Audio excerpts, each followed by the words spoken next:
You began your journey as a human, but gave that up as you explored the dangers of this realm. You are a 5'2" tall cat boy with a somewhat lithe body and a fair amount of definition. You are currently wearing your glistening gel armor plates and using your beautiful sword as a weapon. Your face is human in shape and structure with ashen sable skin. A set of razor-sharp retractable shark teeth fill your mouth and give your visage a slightly angular appearance. It has the barest hint of masculinity on its features.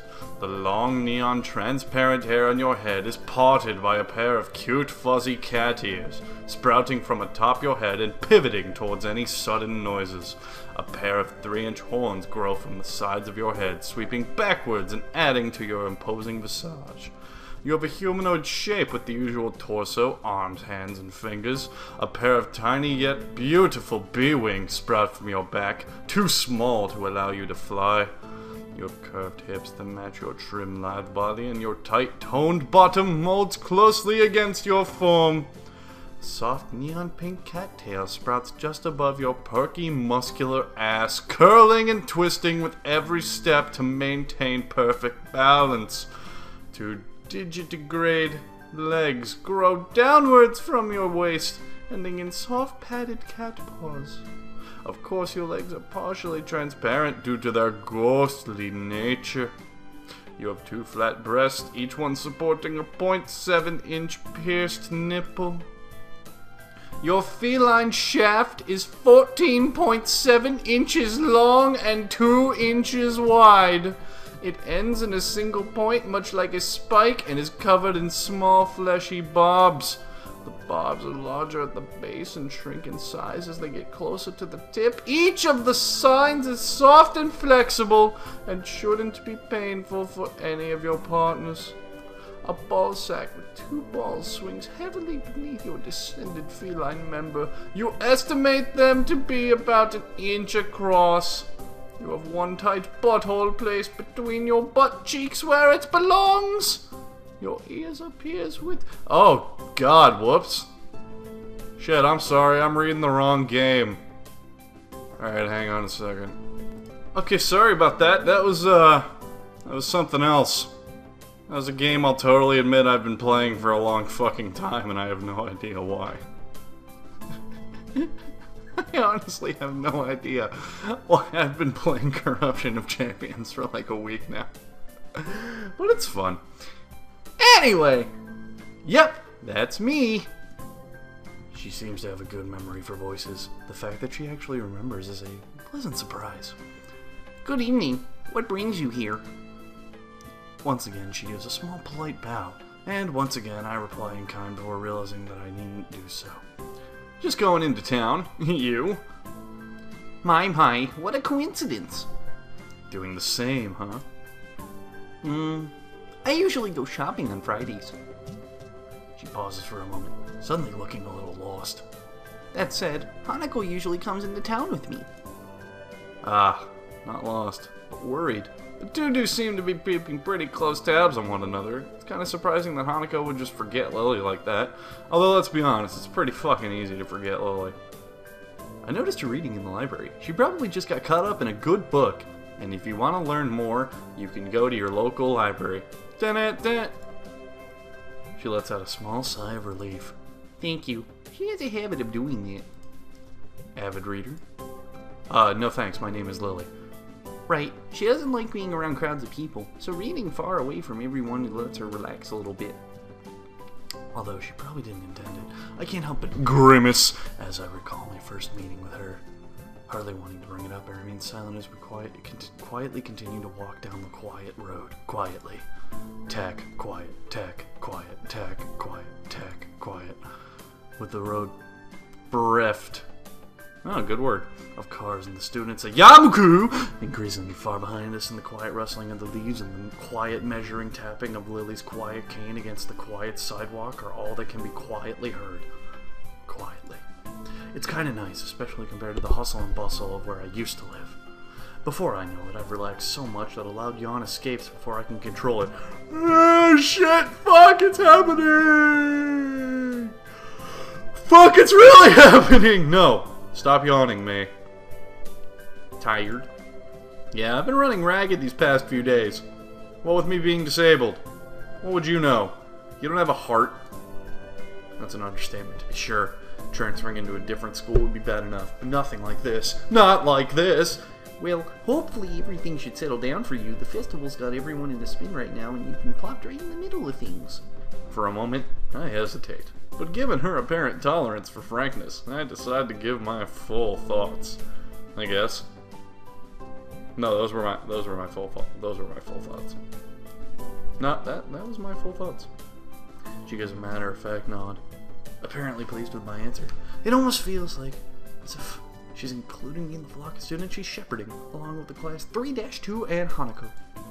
Well, not that I mind. It's nice to get the thoughts off my chest in any case. Look on the bright side.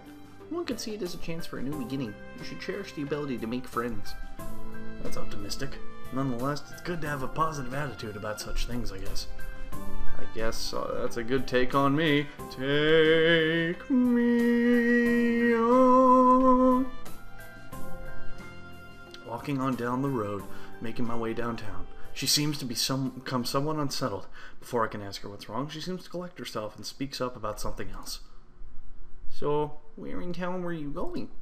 That's actually a pretty good question. I'd come in to buy food, but the layout of the place is still totally foreign to me. Get it? 'Cause it's Japan? Get it? Get it? Konnichiwa to all my Japan viewers. All one of you. I had intended to just wander around and see what I could find, but with the sunset already approaching and nightfall not too far away, that doesn't seem very wise. I'm gonna have to ask her for directions again. I was just gonna get some food, but now that you mention it, I don't really know the way. Well now, this is quite lucky. I was just about to go to the convenience store myself. Looks like I'll be in your care again, then. Thanks. Together we walked to the store. My pace is carefully slowed to remain beside her. Compared to my usual walking pace, hers is quite a bit slower. Not that it's without reason. After what couldn't be more than several minutes, I cast sight of our objective. This town really is pretty small. Without further ado, we make our way inside with a greeting from the counter. Mind if I take along? Usually Hanako would help me, but seeing as she's not here... It takes a moment before I realize what she means. Considering she won't be able to read any of the labels, shopping without any help would be a big pain for her. That said, I can't shake the feeling that she'd had this idea since I was coming here. Sure. It'd be my sure. I grabbed 2 well-used red baskets from the small stack beside the entrance, handing one to Lily. Suddenly, she gets fucking crunk with it and gets low. Wait, if she doesn't use her cane, then that means... Before I can complete the thought, she comes beside me and pinches the cuff of my uniform to her slender fingers. Is this alright? I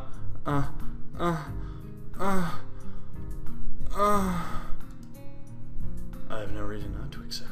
I can't think of worse things than shopping with a pretty girl holding on to me, even if it is out of necessity. We navigate our way through the store with not one of the occasional passing customer seeming to bat an eyelid. Considering how close Yamaku is, I guess seeing students from there is entirely normal for the local residents. As we reach each aisle, I quickly check with Lily and find out what she needs. I grab it along with what I'm looking for and put her items into respective baskets. I guess this is the same routine she and Hanako follow every Friday. Right. All that's left is bread. And then the shopping should be done. Do you need anything else, Lily? Perhaps a massive amount of spaghetti for this situation? No, that should be everything. Off we go then.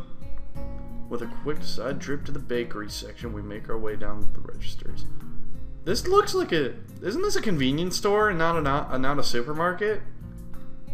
Whatever. The line, thankfully, is almost non-existent. It's not long before we both paid our food and are out the door. As Lily retrieves her cane and extends it to its full length, I waste a minute looking upwards at the night sky while holding both of our bags. For a moment I try to make clouds with my breath, but the summer's heat doesn't seem to cooperate. Why in the fuck would I try to make cloud breath in the summer? Am I that stupid? I forgot, this is Hisao I'm dealing with, the dumbest dummy on the face of dumb. Eventually she rights herself, taking a quick stretch before taking her bag and leaving me to my 2. You tired as well? Yeah, I guess it's a supermarket. The festival preparations have been complete chaos. Shizune is breathing down my neck and doesn't exactly help things either. Hey, She's only trying to get everything organized. Better now than later, right? I suppose. I'm going to enjoy relaxing in the town tomorrow, that's for sure. I guess the festival preparations must be taking their toll on both of them. Kids, if you're a student and you have a school festival coming up, remember, that shit will take a toll on your body. You should protest it. We walk out into the quiet street, talking between ourselves as we carry our bags of food and supplies from the store. Wait, what was that noise? I notice a very distinctive figure making its way toward us, silhouetted by street lamps. For a second, I think there's another male student from my class, but as he, or should I say she, gets closer, I recognize her quickly. Huh. Rin? What are you doing out here so late? I mean, I know all you can do is walk, but, you know, get a hobby. Rin? Lily pricks her head, looking like she's trying to focus on listening more keenly. It suddenly comes to me that she'd probably interpret the scene for her. It's Rin. Tetsuka. I think was her last name. From the school. She stiffens at the name and gives a complicated-looking expression. Something like a forced folk fusion of a composed smile and a painful grin.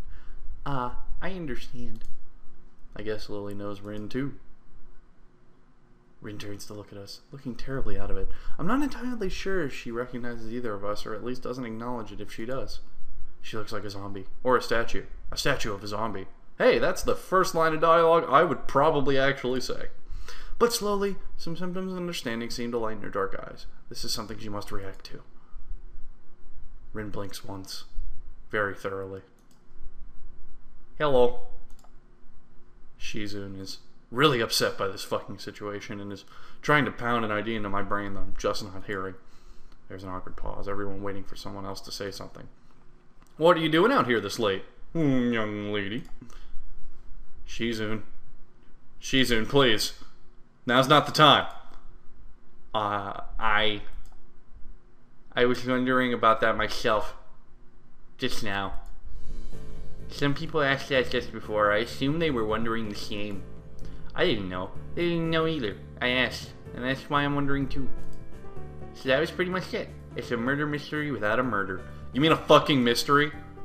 Shizun is extremely fucking frustrated by the fact that that logical conundrum has made it through her bypass filters and is trying to basically rain down laser Death Star type shit on us. But it's not working. Hey, we're going that way. She turns to face in the right order to demonstrate the direction the other people went to as if it was important, then rotates back like a mechanical puppet in one of those overly complicated clockworks. For a person who gives the impression of being a quiet type, Rin really does use a lot of words to say things that don't need to be said. Unsure if she's finished, I say nothing. Neither does Lily, who seems equally robbed of the words for the time being.